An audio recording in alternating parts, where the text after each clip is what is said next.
Alléluia. On va prier pour la parole de Dieu. On va poser la main sur le cœur et on va dire à Dieu de nous parler, de nous fortifier, de nous vivifier,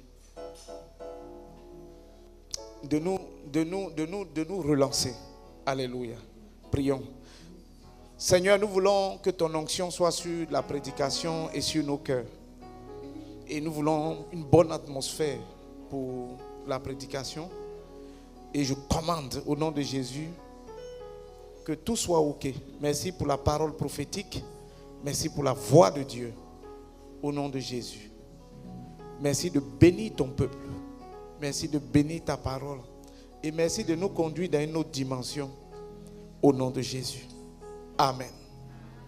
Veuillez vous asseoir dans la présence de Dieu.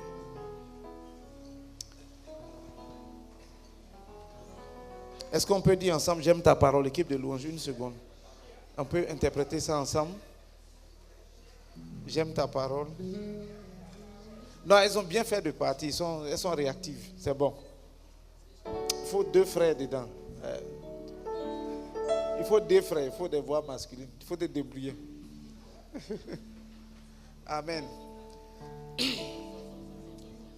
Sol, jouer en sol. On peut se tenir debout. Bandé brosse. J'aime ta parole. Elle est ma vie. Ma vie. J'aime ta parole. Elle éclaire mon sentier. J'aime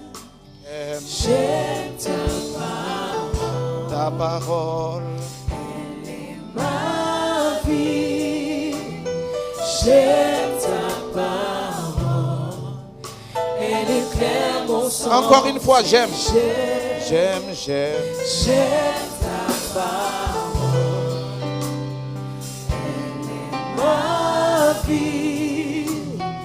J'aime ta parole. Elle éclaire mon sentier. Merci Seigneur pour ta parole au nom de Jésus. Amen. Veuillez vous asseoir dans la présence de Dieu. Merci équipe de louange. Alléluia. Amen, amen.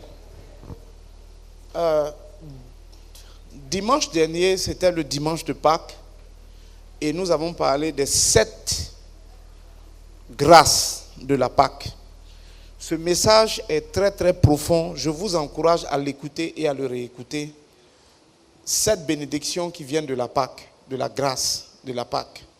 Écoutez-le, réécoutez-le, ça va vous mettre en contact avec la grâce et ça va faciliter le fait que Dieu puisse vous faire grâce. Parce que quelquefois, c'est notre attitude vis-à-vis de la grâce de Dieu qui empêche Dieu de nous bénir ou qui nous empêche de recevoir certaines bénédictions de Dieu. Mais pour ce dimanche, nous allons continuer sur le thème du mois. Et le thème du mois, c'était rebâtir sur d'anciennes ruines.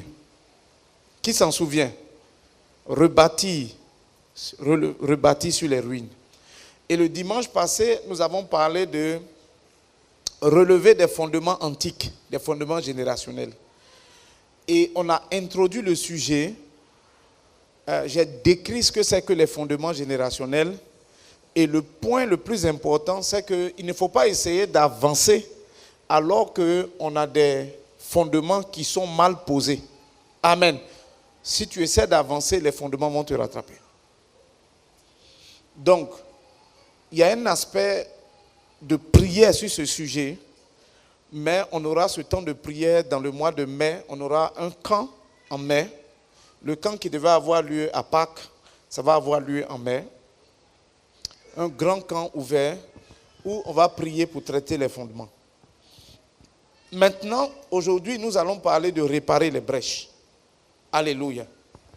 Donc, le texte de base dit « Les tiens rebâtiront sur d'anciennes ruines ». D'où vient le thème « rebâtir sur d'anciennes ruines ». Tu relèveras des fondements antiques. C'était le sujet précédent. On t'appellera réparateur des brèches. C'est le sujet d'aujourd'hui. Celui qui restaure les chemins et qui rend le pays habitable.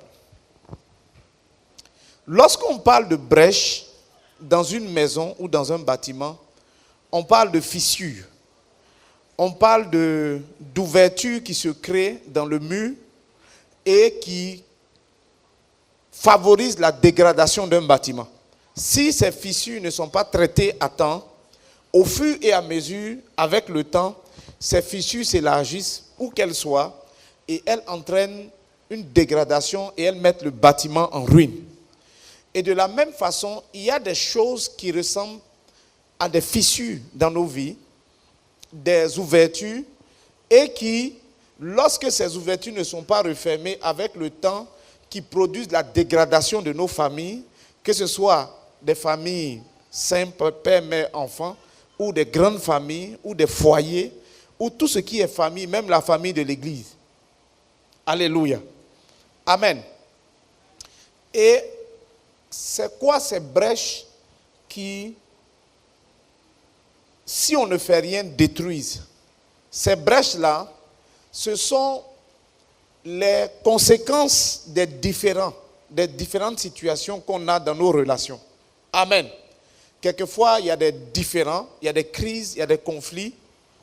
Et ce que génère les conflits, c'est-à-dire des douleurs, des offenses, des blessures, c'est ça qui sont les brèches, lorsque ces brèches ne sont pas traitées. Les brèches, c'est des situations qui affectent le cœur, qui affectent les émotions et finalement qui affectent les relations. Alléluia. Est-ce que je parle à quelqu'un? Et lorsque ces choses ne sont pas traitées, amen, ça entraîne une dégradation des familles, mais même une dégradation de la vie personnelle. Et aujourd'hui, nous allons parler du traitement des brèches. Quelqu'un dit Amen.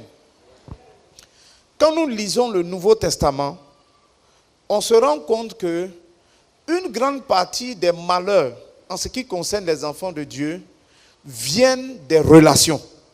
Alléluia. Et dans notre monde évangélique, on n'est pas souvent, amen, à cause du combat spirituel, à cause du combat contre les fondations, c'est-à-dire les œuvres de la sorcellerie dans nos familles, les liens générationnels, l'idolâtrie, ces choses de combat spirituel qui est réel. On oublie souvent des situations graves qui sont créées dans nos vies et dans nos familles, qui sont créées à cause de mauvaises relations ou de situations qui viennent des relations qui ne sont pas correctement traitées. Et c'est très grave. Un exemple, Jésus a dit un jour à quelqu'un, il dit, si quelqu'un scandalise un de ses petits, en parlant d'un frère, il dit, si quelqu'un scandalise un frère, de sorte qu'il renie la foi, ou bien sa foi est affectée gravement, le sort de celui qui a causé le scandale, Jésus dit, il serait mieux pour lui qu'on mette des briques sur lui et qu'on le jette dans l'eau et qu'il se noie que ce qui va lui arriver. Donc ça veut dire que il y a des bénédictions, mais il y a aussi des malédictions ou des malheurs terribles qui peuvent venir de la gestion des relations. Alléluia. Et quand nos relations ne sont pas bien gérées, et surtout quand les blessures ou les maux ou les douleurs ou les souffrances qui émanent de ces relations ne sont pas bien traitées, alors les brèches s'augmentent et les vies, les familles se dégradent. C'est la raison pour laquelle le Seigneur veut que tu sois une réparatrice des brèches et tu sois un réparateur des brèches. Alléluia. Parce que ça t'engage à une certaine façon de vivre, que ce soit pour toi-même et que ce soit pour les autres. À ne pas permettre que des brèches subsistent. À ne pas permettre qu'il y ait des fissures relationnelles ou dans ton cœur ou relationnelles dans ta vie. Parce que ça crée beaucoup de dégâts. Selon le Nouveau Testament, en général, les brèches viennent quand on a été offensé, quand on a été méprisé, ou quand il y a des conflits, il y a des situations difficiles. Et en général, on a des sentiments, j'allais dire, difficiles. On n'a pas de bons sentiments envers un frère ou envers quelqu'un. Amen. Et la Bible dit que Quand tu te trouves dans cette situation, même lorsque tu aurais raison, tu te trouves en dehors de la grâce de Dieu. C'est pourquoi il faut réparer les brèches absolument. Quelqu'un dit Amen. 4 façons ou 4 étapes pour réparer les brèches. Alléluia. Lorsque je parle de brèches ici, je parle de brèches, de problèmes qui peuvent te concerner personnellement. Ça peut être toi qui es offensé, ou ça peut être quelqu'un qui est dans ton entourage qui est offensé. Mais dans tous les cas, tu dois être un réparateur des brèches. Que ce soit toi-même, tu appliques les solutions sur toi, que ce soit quelqu'un d'une de tes familles, famille spirituelle, l'église, famille biologique, famille professionnelle, ta famille restreinte, tu appliques le même traitement. Tu dois être un réparateur de brèches. Non seulement Dieu va te bénir parce que les brèches de ta propre vie et de ta propre famille seront réparées, mais Dieu te bénira à cause de ce ministère, de ce travail de réparer les brèches. Tu auras des bénédictions supplémentaires. Que quelqu'un dise Amen. Premièrement, pour que des brèches soient réparées, numéro 1, il faut communiquer. Quelqu'un dit communiquer. Numéro 2, quelqu'un dit se traiter ou traiter. Numéro 3, pardonner. Et numéro 4, prier. Est-ce qu'on est ensemble? Donc, je prends le premier point, communiquer. Je vais lire 4 versets pour vous. Le premier verset, Matthieu chapitre 5, versets 23 à 24. Si donc tu présentes ton offrande à l'autel, et que là, tu te souviennes que ton frère a quelque chose contre toi, laisse là ton offrande devant l'autel. Va d'abord te réconcilier avec ton frère, puis viens présenter ton offrande. Matthieu chapitre 18, verset 15. Si ton frère a péché, entre parenthèses, contre toi, va et reprends-le entre toi et lui, seul. S'il t'écoute, tu auras gagné ton frère. Matthieu chapitre 18, verset 21 à 22. Et Pierre s'approcha de lui et dit, Seigneur, combien de fois pardonnerai-je à mon frère lorsqu'il péchera contre moi? Serait-ce jusqu'à 7 fois? Jésus lui répondit, je ne dis pas jusqu'à 7 fois, mais jusqu'à 70 fois, 7 fois, entre parenthèses, par jour. Amen. 70 fois multiplié par 7, ça fait 490 fois par jour, tu dois pardonner à un même frère. Amen. Qui t'offense. Hey. Quelqu'un dit, hey. Quel choc. Amen, amen. Donc, la première des choses pour réparer les brèches, c'est communiquer. Quelqu'un dit communiquer. Communiquer, c'est vraiment important. Parce que d'abord, quand quelqu'un est offensé et qu'il garde cela dans son cœur, il garde sa souffrance, il garde sa douleur, il garde sa blessure et qu'il ne parle pas, la blessure grandit, la détresse grandit, le mal grandit. Il ne se réduit pas avec le temps. Vous savez, tout ce qui est émotionnel ne guérit pas avec le temps. Ça guérit lorsqu'on applique le traitement. Que ce soit dans un foyer, que ce soit des parents avec les enfants, que ce soit dans une famille, je vais dire une famille nucléaire, une famille élargie, rien ne guérit avec le temps. Les choses guérissent avec le traitement. Amen. Et c'est pourquoi la première étape, c'est de parler. Faut éviter de garder des blessures, des douleurs dans son cœur. Il faut faire sortir cela. À tout prix. Amen. Il n'y a aucune bénédiction et aucun gain à garder une souffrance dans ton cœur. Il faut que ça sorte. Si ça ne sort pas, ça va sortir, mais de la mauvaise manière. Amen. Et si ça n'est pas pu sortir, même de la mauvaise manière, ça va sortir en explosant. Parce que ça se sera accumulé. Il y aura une accumulation de mauvais, de sentiments, d'amertume, de ressentiment, et puis ça va exploser. Donc, il n'est jamais bon, amen, après avoir été victime d'une offense ou d'être dans une situation où il y a une brèche, il y a une offense, il y a une situation, de garder. Ce n'est jamais bon. Amen. Il faut toujours trouver le moyen de faire sortir ça. Est-ce que je parle à quelqu'un? Il faut toujours trouver le moyen. Normalement, on doit le faire sortir avec la personne avec laquelle on est en difficulté. Ça, c'est le cas normal. Et il faut essayer de le faire. Avec lequel on a des crises. Des fois même, ce n'est même pas une crise ouverte. C'est juste que quelqu'un a fait quelque chose qui ne t'a pas plu. Tu ne lui as pas dit. Donc lui ne sait pas. Lui vit normalement. C'est toi qui as mal. Et tes émotions et tes pensées te fatiguent. Te tourmentent. Donc, il faut parler. Il faut communiquer. Il faut se forcer à le faire. Maintenant, si ce n'est pas possible de communiquer avec la personne, il faut trouver quelqu'un de confiance à qui parler, mais il faut faire sortir. Parce que si ça reste, c'est jamais bon. Amen. J'ai été le pasteur d'un frère et d'une sœur. Le frère et la sœur avaient 30 ans de mariage. Ils étaient dans la soixantaine. Amen. Et ils ont gardé. Quelqu'un dit ils ont gardé. Et un jour, chacun a décidé de faire sortir. Après 30 ans de mariage.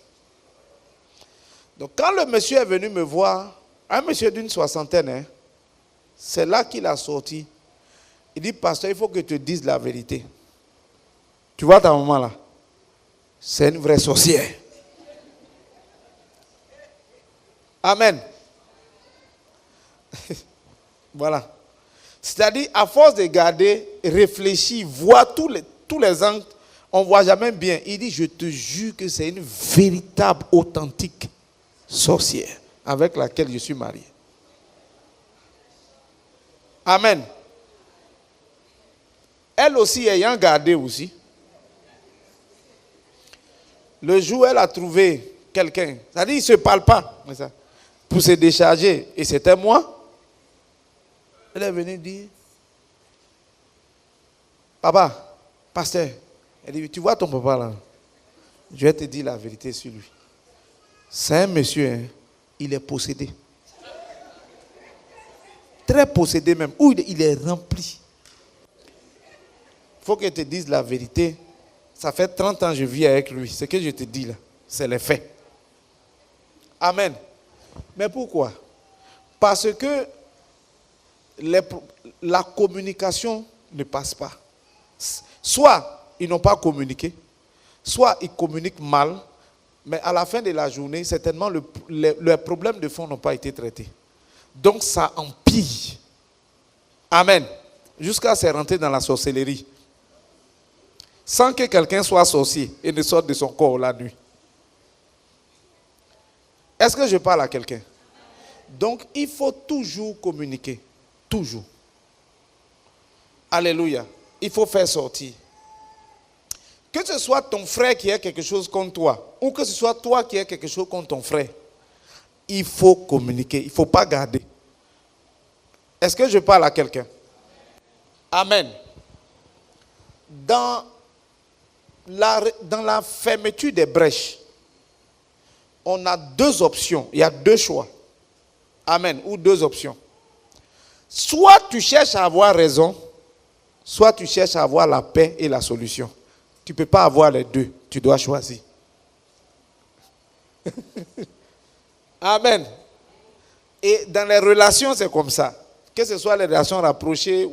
Soit tu veux avoir raison. Donc tu fais tout pour expliquer ta raison.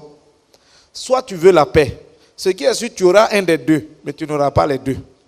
En général, quand tu as raison, quand tu as eu ta raison, tu n'as pas la paix. Tu n'as pas la solution. Mais quand tu as eu la paix, après, tu peux avoir ta raison. Est-ce que je parle à quelqu'un? Mais le Seigneur nous demande de rechercher la paix entre nous. Il dit rechercher la paix et la sanctification, sans laquelle nous ne verrons le Seigneur. Donc nous, en tant qu'enfants de Dieu, nous devons privilégier la paix et la réconciliation. et des relations paisibles. Partout où il y a des êtres humains qui se fréquentent, il va y avoir des frictions forcément. Amen. Voici M. Golebi. Voilà Madame Golé. Amen. C'est l'amour, le vrai, qui les a conduits au mariage. Si je les appelle ici, la semaine là, venez. Venez.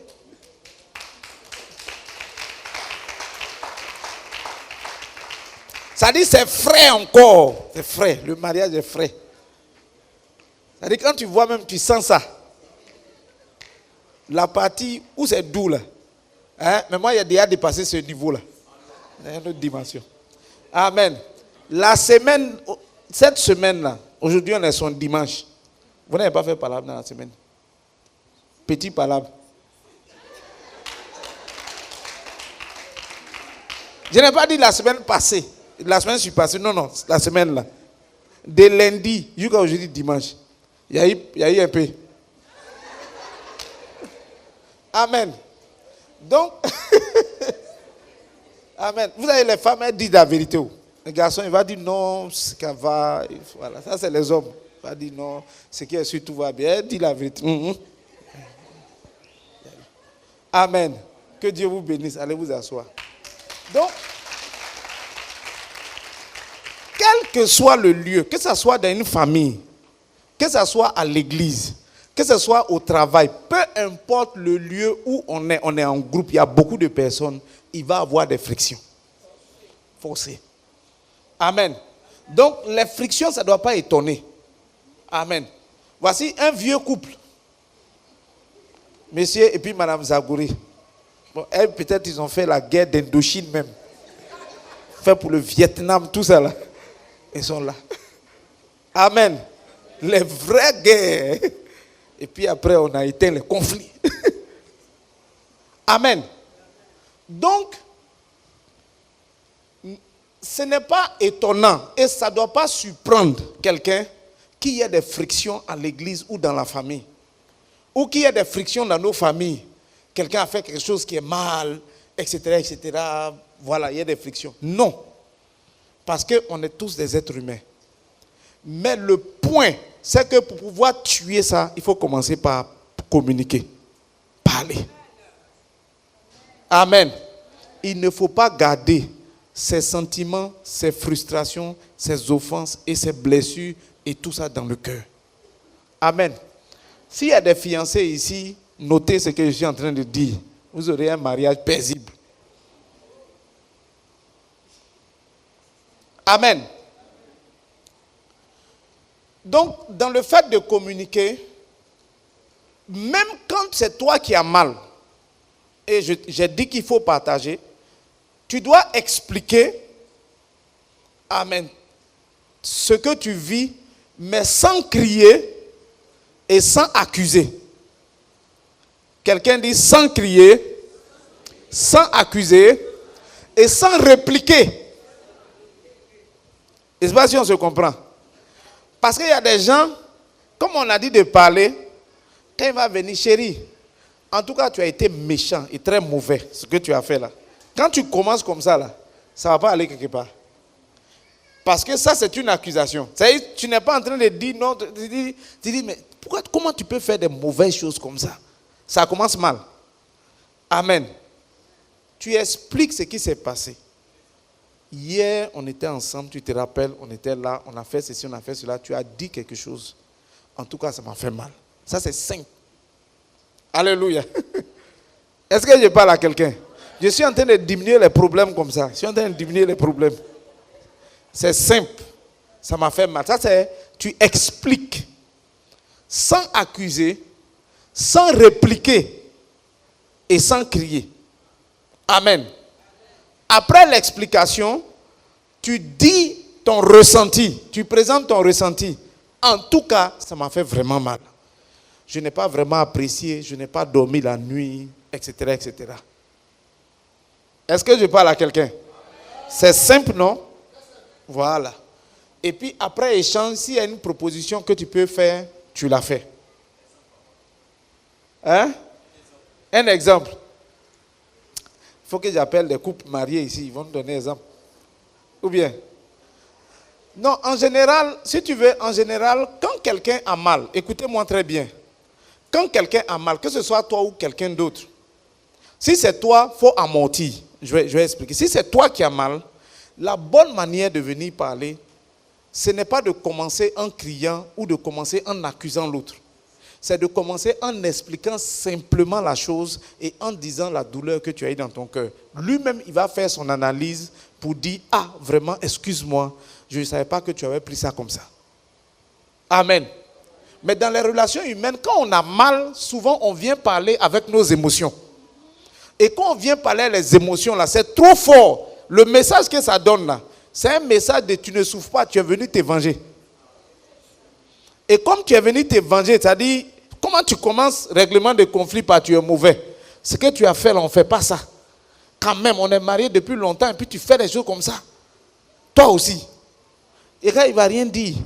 Mais tout ce qui reste, il n'écoute plus. Tu vois, à cause de la manière. Quelqu'un dit la manière. Tu vois, la manière est importante. Maintenant, si c'est quelqu'un d'autre qui vient te parler, qui vient se plaindre chez toi, comme tu es un enfant de Dieu, tu sais que les gens peuvent venir expliquer leurs problèmes à leurs émotions. Donc, quand ils peuvent venir commencer par tu es mauvais, mais il ne faut pas prendre ça à cœur. Amen. Tu as été trop méchant même. Il ne faut pas prendre ça à cœur. Comment tu as pu faire une telle chose? Mais quand même, il ne faut pas prendre ça à cœur. Que quelqu'un me donne un bon amen. Tu as amorti ça. Ce n'est pas facile, hein? Mais tu es un réparateur de brèches. Dis amen. Dis à ton voisin, tu es un réparateur de brèches. Il ne faut pas me dire, dis au voisin. Il faut dire au voisin. C'est comme ça on répare les brèches. Ce n'est pas facile. C'est comme ça on répare. Alléluia. C'est comme ça on répare. Amen. Et vous savez, il y a des expressions dedans qui sont très dangereuses.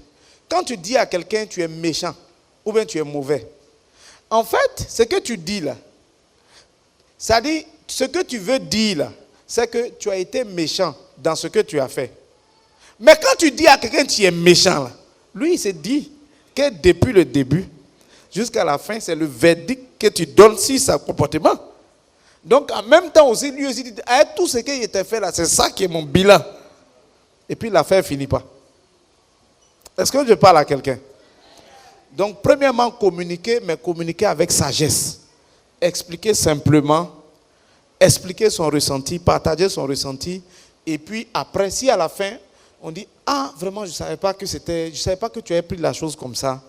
Après, on se dit, on trouve une solution et puis on s'entend. Ça peut aller? Ça, c'est numéro 1, communiquer. Numéro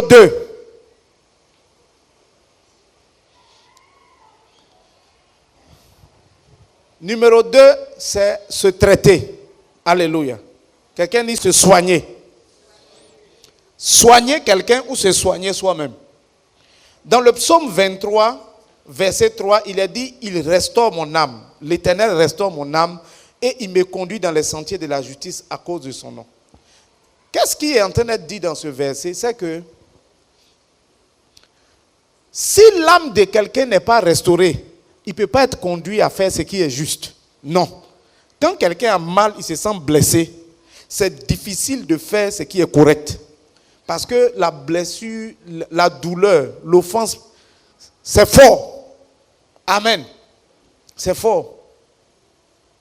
Donc, quand quelqu'un est blessé, que ce soit toi ou que ce soit quelqu'un d'autre, il faut savoir que ce qui est nécessaire et impératif, c'est qu'au moins la plaie là soit apaisée, la douleur soit apaisée d'abord. Amen. Avant même qu'on ne pense à faire quoi que ce soit. C'est pour ça que quand quelqu'un vient, tu vois non, et puis quelqu'un vient te dire ce que tu as fait, il vient et puis te dit, ce que tu as fait là, ça ne m'a pas plu, ça m'a blessé. Amen. Et puis toi tu dis, mais j'ai fait quoi même? Mais où est-ce que j'ai fait là? Tu vois, tu es en train d'aggraver la chose. Parce que quand quelqu'un vient te parler de son ressenti, c'est quelque chose qu'il ressent. C'est un ressenti. Peut-être que le ressenti n'est pas réel. Ça dit pas que ce n'est pas réel. Peut-être que les faits ne sont pas réels. Ça dit que tu ne l'as pas vraiment blessé. Mais c'est ce que la personne a ressenti. Tu ne vas pas changer ça. Amen. Est-ce que tu vois? Tu dois commencer d'abord par apaiser. Pour dire, ah, excuse-moi. Je m'excuse. D'abord. Là, ça fait...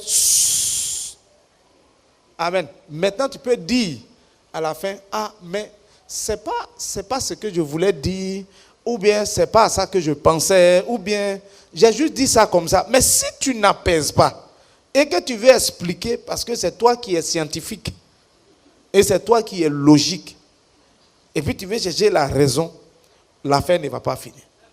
Et les brèches vont continuer à s'agrandir. Est-ce que je parle à quelqu'un? Même dans les relations entre frères et sœurs. C'est pourquoi j'ai dit, soit tu cherches la paix et la réconciliation, soit tu cherches à avoir raison.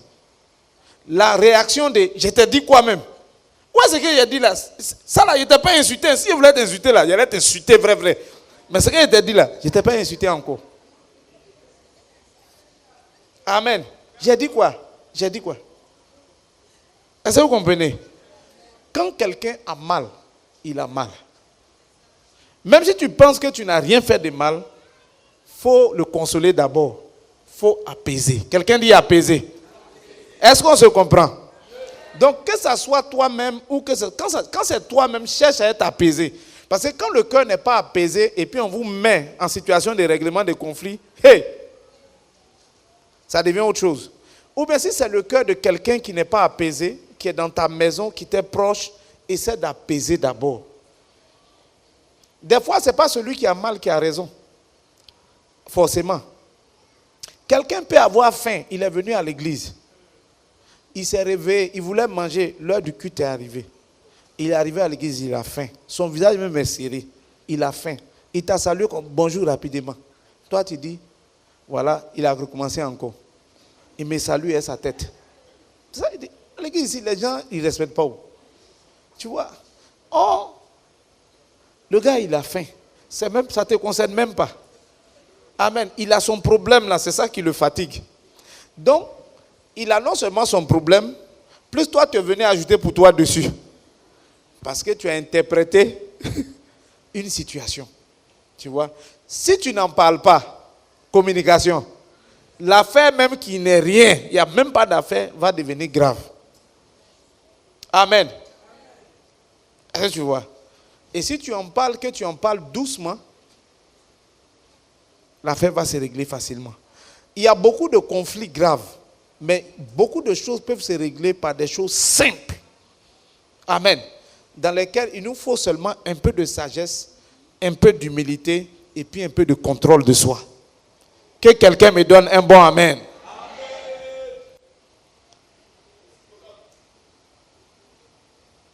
Amen, amen, amen. Maintenant, surtout les choses qu'il ne faut pas faire. Aujourd'hui, là, c'est rapide. Hein? Surtout les choses qu'il ne faut pas faire. C'est que vous allez me donner 10 minutes, pardonnez. Non. Maintenant, on finit le culte bien. Surtout les choses qu'il ne faut pas faire. Amen. Il ne faut pas nier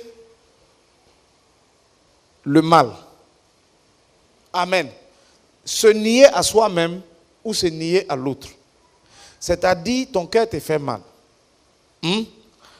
Quand on te demande, on dit, ah, si il t'a fait quelque chose. Non, tu n'as rien fait. Il n'y a rien. Ou bien tu as fait quelque chose. Tu dis, ah, je ne sais pas. Ou bien tu as fait quelque chose. Non. Mais pourtant, amen.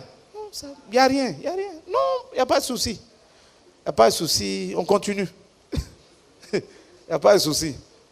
Or, ça dit que le truc même est là même.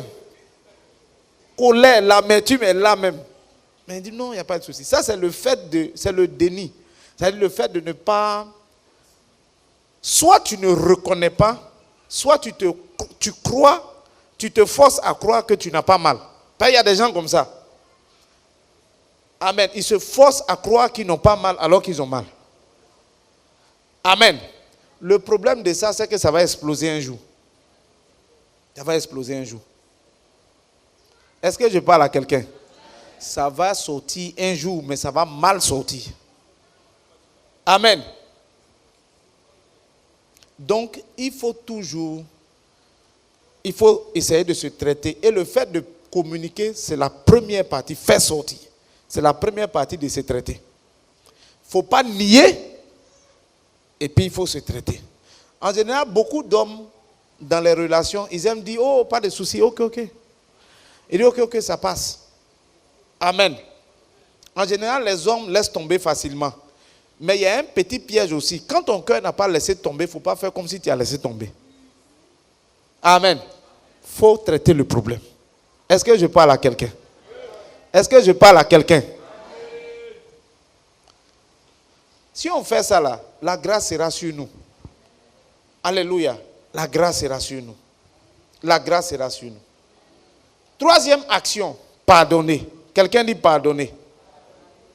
Dans 1 Pierre chapitre 4 verset 8, il a dit, avant tout, ayez les uns pour les autres un ardent amour, car l'amour couvre une multitude de péchés. Amen. Vous savez, que ce soit dans nos familles biologiques. Amen. Par exemple, la famille où on est papa, maman, enfant. On doit s'aimer. Amen. Que ce soit les grandes familles, normalement, on doit s'aimer. Que ce soit la famille de l'église, normalement, on doit s'aimer. On est d'accord? Alléluia. On est d'accord? Donc, ça veut dire que nous devons décider de faire prévaloir l'amour dans nos relations et dans notre maison. Est-ce que je parle à quelqu'un? On doit décider de mettre l'amour devant. Si tu n'as pas pris cette décision, l'amour ne va pas venir devant. Quand on t'insulte, ce n'est pas l'amour qui vient devant. Quand tu te sens offensé ou bien on te trahit, ce n'est pas l'amour qui vient devant. Quand on te méprise, ce n'est pas l'amour qui vient devant. Quand quelqu'un te traite injustement, ce n'est pas l'amour qui vient devant. Mais si on est dans le cadre d'une famille, d'une des familles que j'ai citées, il faut décider. Amen. Il dit, avant tout, ayez un ardent amour. C'est-à-dire, ce n'est pas un amour simple, mais c'est un amour qui est fort pour pouvoir couvrir les péchés, pour pouvoir te donner la capacité de pouvoir pardonner et puis laisser tomber. Est-ce que je parle à quelqu'un? Une des choses, peut-être que je vais en citer 3, qui est importante à faire au niveau de l'amour, lorsqu'on a été offensé, c'est de relativiser. Quelqu'un dit relativiser. Ça veut dire quoi? Ça veut dire que je prends le cas où tu as été offensé. Hein? On est d'accord? Tu as été offensé, donc tu as mal. Tu sais qu'il faut pardonner tout ça, mais tu as mal. Et puis d'ailleurs, même la personne ne demande pas pardon. Ok. D'abord, numéro 1, on ne pardonne pas parce que la personne demande pardon. On pardonne tout court.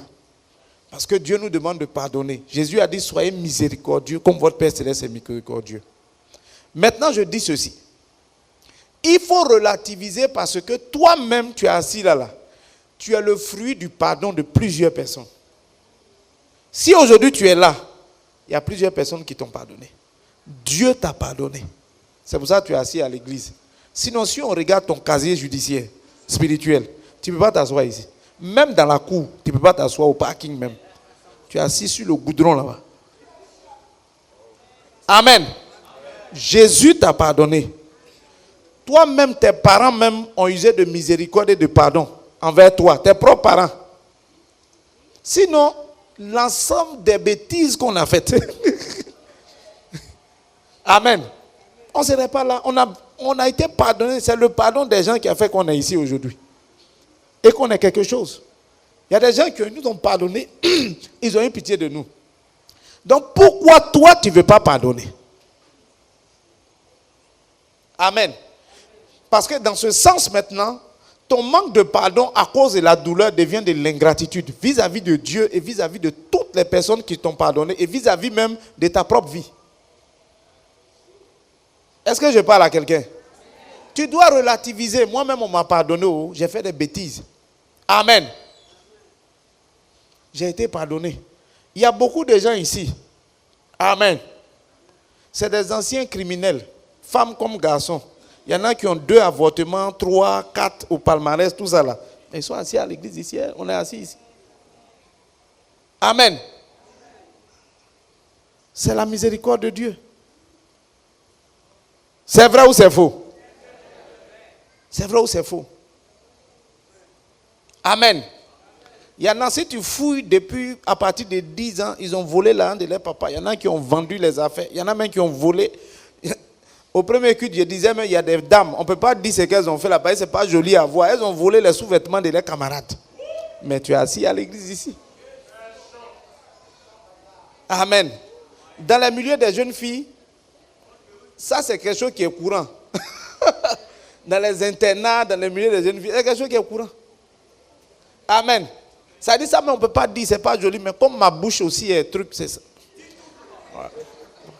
Donc, amen. Il y a des choses horribles, graves qu'on a faites. Donc, pourquoi tu ne peux pas pardonner quelqu'un qui t'a offensé et que tu trouves que c'est trop? Tu dois pardonner. Parce que toi-même, tu es le résultat aujourd'hui du pardon des gens. Et tu dois ta vie actuelle à certaines personnes, beaucoup qui t'ont eu pitié de toi et qui ont pardonné, qui ont laissé tomber tout ce que tu as fait pour que tu sois là. Est-ce que je parle à quelqu'un? Ça, c'est ça, on dit, il faut relativiser. Amen. Quand tu te souviens de tout ça, tu es obligé de... Tu laisses facilement. Amen. Tu laisses facilement. Alléluia. Il y a des gens qui pardonnent difficilement à leur femme, mais c'est la seule femme qui a accepté de t'épouser. Toi, comme ça, là, on peut te marier. Ton comportement là, qui peut te supporter? Donc, à cause de ça, il faut laisser. Ton comportement là, on peut te supporter. Tu n'es pas un homme mariable, on t'a marié quand même. Donc, c'est à cause de ça, là, faut accepter. Il y a des gens qui sont mariés, ils ont un comportement de célibataire dans le mariage. Amen. Il marche lui seul, il avance lui seul, il pense lui seul, il court lui seul. Finalement, il rentre en brousse lui seul. Hein? Ça s'adresse à quelqu'un, c'est une parole prophétique. Oui. Tu vois? Donc, si elle a fait quelque chose là, il faut te rappeler que toi-même là, la femme là a eu pitié de toi pour te prendre. Hey. Shabaya. Amen. Donc, à tous les niveaux, on a été le fruit de la miséricorde. Donc, on doit faire miséricorde. On doit tout relativiser. Tout. Et puis laisser tomber. Est-ce que je parle à quelqu'un? Est-ce que je parle à quelqu'un? Amen. Et puis, de toutes les manières, tu n'es pas le premier et tu n'es pas le dernier qu'on va trahir. Ou qu'on a trahi. Amen. Tu n'es pas le premier, tu n'es pas le dernier de qui on s'est moqué. Tu n'es pas le premier et tu n'es pas le dernier qu'on n'a pas salué. Avant toi, il y en a eu. Après toi, il y en aura. Donc, il faut relativiser. Il ne faut pas prendre les choses trop à cœur. Est-ce que je parle à quelqu'un? Pas prendre les choses trop à cœur. Il faut relativiser. Est-ce que je parle à quelqu'un? Ça va continuer. Même d'ici, je peux t'annoncer que d'ici le mois prochain, quelqu'un va te faire quelque chose. C'est la vie. C'est comme ça. Ce n'est pas ce qu'on souhaite, ce n'est pas ce qu'on veut, mais c'est la vie. La seule chose que Dieu te demande, il faut que tu t'injectes le venin, l'antidote du pardon, le sérum et le vaccin du pardon. Et d'avoir un cœur simple, un cœur qui n'attrape pas les affaires trop, qui n'est pas trop sérieux sur les affaires. Est-ce que je parle à quelqu'un? Donc, nous sommes sur le point de pardonner. On est ensemble? Il faut relativiser. Et il faut accepter de continuer. C'est ce qu'a dit, il faut dépasser la situation. Après avoir relativisé, il faut dépasser. Il faut laisser tomber puis continuer. Pourquoi? Parce que quand toi tu ne pardonnes pas, par exemple, si ça te concerne, celui à qui tu n'as pas pardonné, sa vie continue. Amen. Toi, tu as mal. Tu dis, il est mauvais, il m'a laissé, et puis il a pris une autre femme. Il a pris une autre copine, il est parti. Mais regarde, ils sont en train de vivre bien, ils sont contents, ils sont en train de se marier. Toi, tu es assis là, frustré. Parce que tu ne pardonnes pas, tu es frustré, tu es là. Il est mauvais, il est mauvais. Il n'entend même pas. Il vit bien, il prospère, ça avance même. Et puis même, il a commencé à aller à l'église bien, hein, la fille. Hey! Ah, mais si tu ne fais pas attention là, c'est toi qui vas rester sorcier dans l'affaire. Parce que quand tu ne... c'est très dangereux. Quand tu ne refermes pas les brèches là, tu peux devenir sorcier. Hein? C'est-à-dire, toi qui as été la victime, si tu ne refermes pas, tu peux devenir sorcier. Ça va te changer ton comportement, changer ton caractère, te rendre amer, colérique et finalement, tu peux rentrer dans la sorcellerie. Je ne parle pas de sorcellerie pour sortir du corps. Hein? Mais on sait ce qu'on appelle la sorcellerie. Comportement des sorciers. Est-ce que je parle à quelqu'un? Donc que le Seigneur t'aide au nom puissant de Jésus à réparer les brèches dans ta vie et dans ta famille. Lorsque tu vois une brèche quelque part dans la vie de quelqu'un, même si on ne t'a rien demandé, essaie d'aller réparer parce que c'est ta maison. Parce que c'est ta famille, soit ta famille spirituelle, ta famille biologique, mais essaie de réparer les brèches. On t'appellera réparateur des brèches. Amen, amen. On peut acclamer le Seigneur.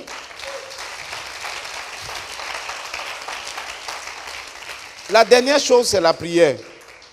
Éphésiens chapitre 1, verset 2 dit que la grâce et la paix vous soient données de la part de Dieu notre Seigneur, de Dieu notre Père et du Seigneur Jésus-Christ. En d'autres termes, c'est Dieu qui donne la paix. Que ce soit la paix intérieure, que ce soit la paix dans les relations, c'est Dieu qui donne et Dieu veut communiquer la paix. Est-ce qu'on est ensemble? Mais une grande partie de la facilitation et de la venue de la paix vient de la prière. Et je vais donner 3 points de prière. Point numéro 1. Quand tu as été offensé, ou bien si quelqu'un est offensé, voilà comment tu vas le conduire. Mais je préfère prendre, si c'est toi qui as été offensé, ton premier point de prière, c'est que, 1, tu dois dire à Dieu le nom de celui qui t'a offensé, ou de ceux qui t'ont offensé, ce qu'ils t'ont fait, et les conséquences de ce qu'ils t'ont fait. Dans la prière. C'est-à-dire que tu viens devant le Seigneur, tu dis, Seigneur, Albertine, elle n'a pas été bien. Voilà ce qu'Albertine a fait. Amen. En tout cas, ça m'a fait très mal. En tant que ma meilleure amie, elle ne devait pas faire ça. À cause d'elle, je suis tombé malade. J'ai souffert.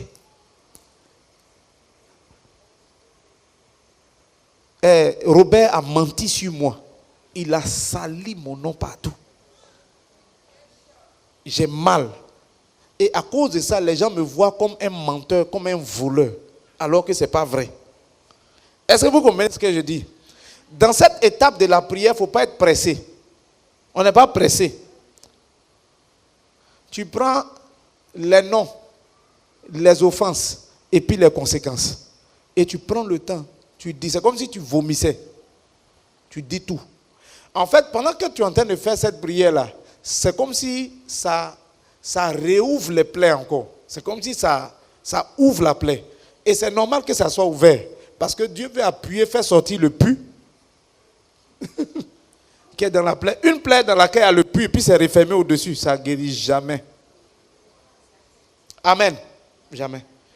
Tu réouvres. Et cette prière permet à Dieu de faire sortir le pu. Même si ça fait mal.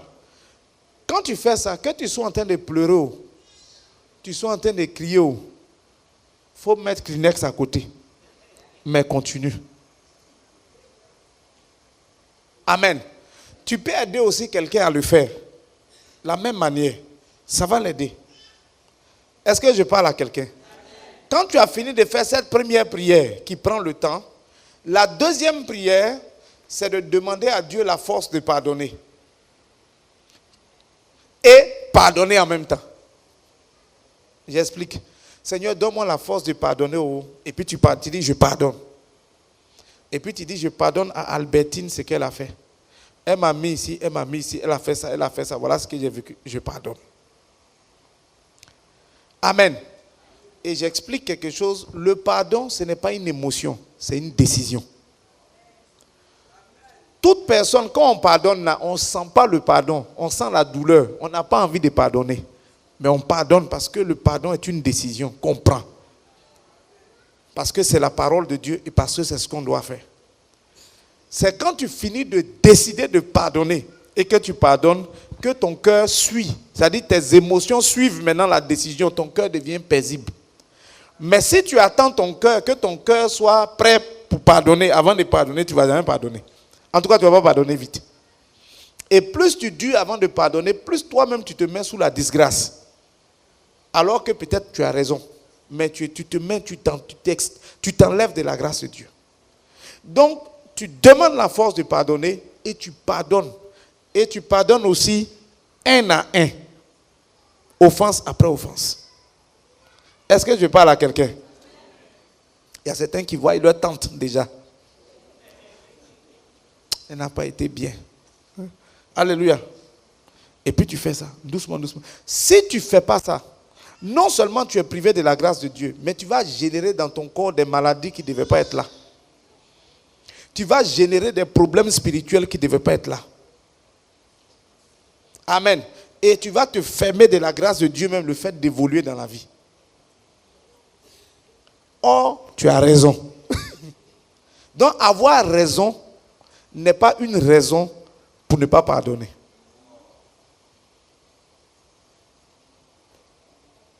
Est-ce que je parle à quelqu'un? Ça, c'est le deuxième sujet de prière. Et puis le troisième sujet de prière, c'est maintenant demander à Dieu, merci, demander à Dieu de te donner l'attitude pour savoir comment gérer la relation. Amen. D'être prudent dans les relations. Par exemple, quelqu'un à qui tu as donné tes 2 millions pour garder, ça a fait 6 mois. Tu viens, tu dis, donne-moi mon argent, il gratte sa tête. Il a bouffé l'argent. Amen. Ça t'a fait mal jusqu'à... Dieu a fait. Tu as pardonné. Il a remboursé un peu en monnaie de singe. Le reste même n'est pas arrivé. Mais ce qui est sûr, tu as laissé. Amen. Il faut prier pour la sagesse du reste des relations. Même si tu as laissé et que vos relations sont revenues, tu as laissé. Est-ce que tu vas aller lui donner tes 5 millions pour garder encore? Que Dieu te donne la sagesse pour ça. Amen. Vous me comprenez, non? Hein? Même s'il te dit non, il n'y a rien, l'autre, il y avait un truc, c'est à cause de ça que je n'ai pas pu, mais sinon moi-même tu sais, je suis un bon gars, tu vas écouter. Que Dieu te donne la sagesse. Tu peux déposer ton argent là sur Wave, ou bien sur Jamo, ou bien sur à la Copec, tout ça là, ça garde l'argent. Amen. Donc, c'est des exemples. Donc, pour réparer les brèches, numéro 1, il faut communiquer. Quelqu'un dit parler, communiquer. Allez, toujours. Amen. Et pour les hommes, c'est vraiment un défi parce que les hommes n'aiment pas parler beaucoup. Et puis, ils n'aiment pas parler des choses, des problèmes. Alléluia. Ils n'aiment pas parler des choses pour nous, on n'a qu'à laisser tomber. Toujours, on n'a qu'à laisser tomber, on n'a qu'à laisser tomber. Les femmes n'aiment pas ça, en général. Mais on n'a qu'à parler, on va bien expliquer l'affaire. Il ne faut pas, on va passer dessus comme ça. Ce que je dis là, c'est vrai ou c'est faux? Hein? Je ne parle même pas de relations de couple marié, hein. Même dans une famille, grande soeur, petit frère, des trucs, on va expliquer. On n'a qu'à bien expliquer. Les jeunes garçons, ils disent non, ce qui est sûr, et puis on n'a qu'à passer dessus. Deuxièmement, il faut se soigner. Il faut penser à se traiter en reconnaissant ses blessures ou les blessures d'autrui. Et puis être dans les dispositions d'apporter des soins. Écouter, c'est déjà pour commencer. Ou parler, c'est déjà le commencement. Troisièmement, il faut pardonner. Amen. Et pour pardonner, il faut pouvoir relativiser. Quand tu relativises, ça facilite le pardon. Quelqu'un dit Amen. Et puis il faut laisser tomber pour avancer, sinon ta vie sera en arrière. Et quatrièmement, il faut prier. Dieu te donnera la force de tourner cette page-là et passer à une autre étape de ta vie. Que quelqu'un dise Amen et on acclame le Seigneur.